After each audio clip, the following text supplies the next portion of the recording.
अचानक वृंदावन के निधिवन में सनातन एकता पद यात्रा खत्म होने के बाद बागेश्वर धाम धीरेन्द्र शास्त्री जी रात को अकेले निधिवन में घुस गए।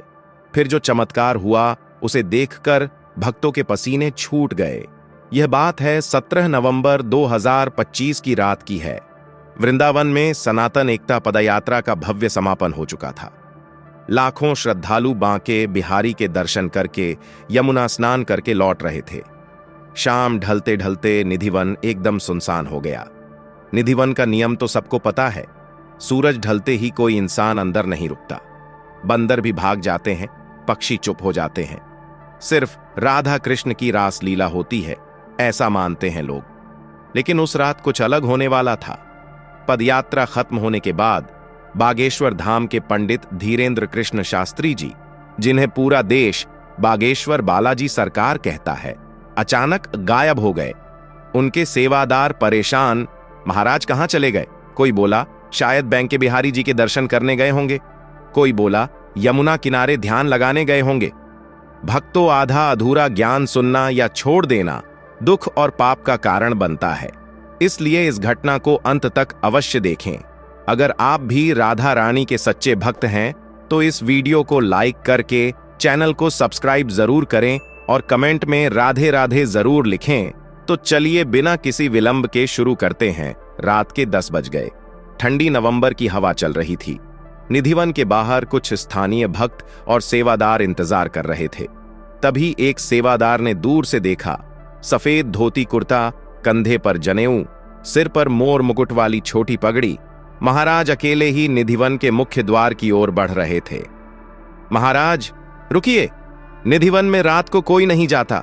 सेवादार दौड़े, लेकिन धीरेन्द्र शास्त्री जी मुड़े तक नहीं, सिर्फ हाथ उठाकर आशीर्वाद दिया और बोले, आज राधा रानी ने बुलाया है, डरने की कोई बात नहीं। और वो अंदर चले गए। द्वार अपने आप बंद हो गया।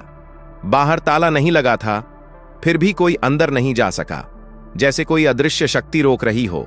बाहर खड़े लोग सन्न रह गए। धीरे धीरे भीड़ जमा होने लगी। रात के 11 बजते बजते निधिवन के बाहर सैकड़ों लोग खड़े थे। सबके मोबाइल की टॉर्च जली हुई थी। ठीक रात के 12 बजे अचानक निधिवन के अंदर से बांसुरी की वो मीठी धुन गूंजने लगी, जो सिर्फ राधा कृष्ण की रास में बजती है। लोगों के रोंगटे खड़े हो गए। फिर घुंघरुओं की झंकार, फिर हल्की हल्की हंसी, स्त्री स्वर में, जैसे कोई राधा हंस रही हो। तभी निधिवन के ऊपर आकाश में नीले गुलाबी प्रकाश की लहर दौड़ गई। बादल नहीं थे, फिर भी बिजली जैसी चमक। वो चमक सिर्फ निधिवन के ठीक ऊपर थी, बाहर कहीं नहीं।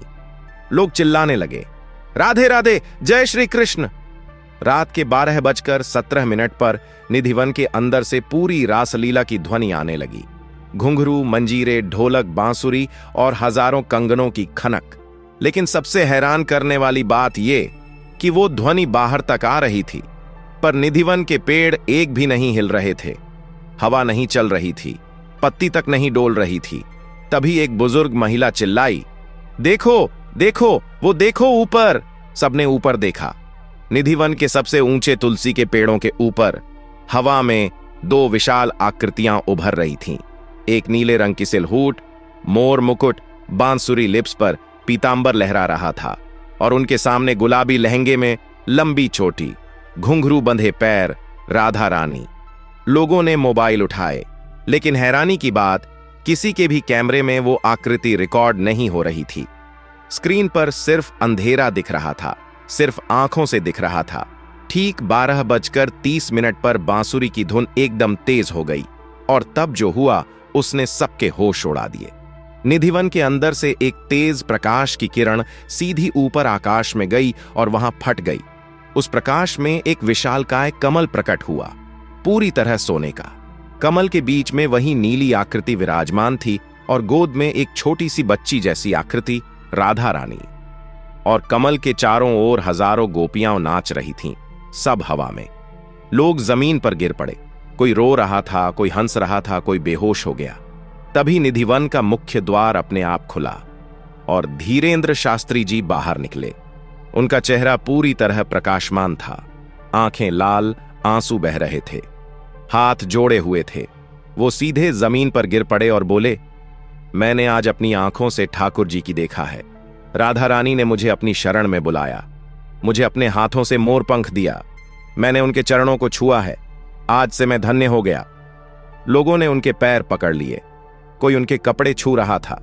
उनके कुर्ते पर छोटे छोटे मोरपंख चिपके हुए थे, ताजे ताजे, जैसे अभी अभी ठाकुर जी ने दिए हों। और उनके माथे पर गुलाबी चंदन का टीका था, जिसकी खुशबू पूरी हवा में फैल गई, वही खुशबू जो सिर्फ निधिवन के अंदर रास के बाद आती है। धीरेंद्र शास्त्री जी ने कहा, आज राधा रानी ने मुझे दर्शन दिए और कहा, जाओ मेरे भक्तों को कहो कि मैं यहां रास करती हूं, जो सच्चे मन से आएगा उसे मैं जरूर दर्शन दूंगी, डरना मत, बस प्रेम करना। उसके बाद जो हुआ वो बोले, उसे सुनकर सब रोने लगे। उन्होंने कहा, राधा रानी ने मुझे एक संदेश दिया है सारे सनातनियों के लिए, अब एकता का समय आ गया है, सारे मत मतांतर भुलाकर एक हो जाओ। मैं एक हूं, मेरा कान्हा एक है। जिस दिन सनातन एक हो जाएगा उस दिन मैं स्वयं प्रकट होकर आशीर्वाद दूंगी।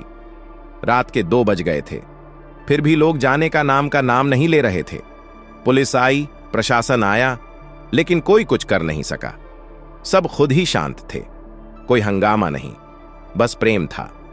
सुबह सूरज निकलने से पहले धीरेंद्र शास्त्री जी वहां से चले गए, लेकिन निधिवन के बाहर जो मोर पंख पड़े थे वो आज भी लोग उठाकर घर ले जाते हैं। कहते हैं वो पंख कभी सूखते नहीं और घर में सुख शांति लाते हैं। आज भी जो उस रात वहां मौजूद था वो कहता है, हमने जिंदगी में पहली बार सचमुच ठाकुर जी को देखा। वो कोई कल्पना नहीं थी, वो साक्षात थे। और निधिवन आज भी वैसा ही है, सूरज ढलते ही खाली हो जाता है। दोस्तों, इस वीडियो को अपने दोस्तों, परिवार और रिश्तेदारों के साथ शेयर जरूर करें।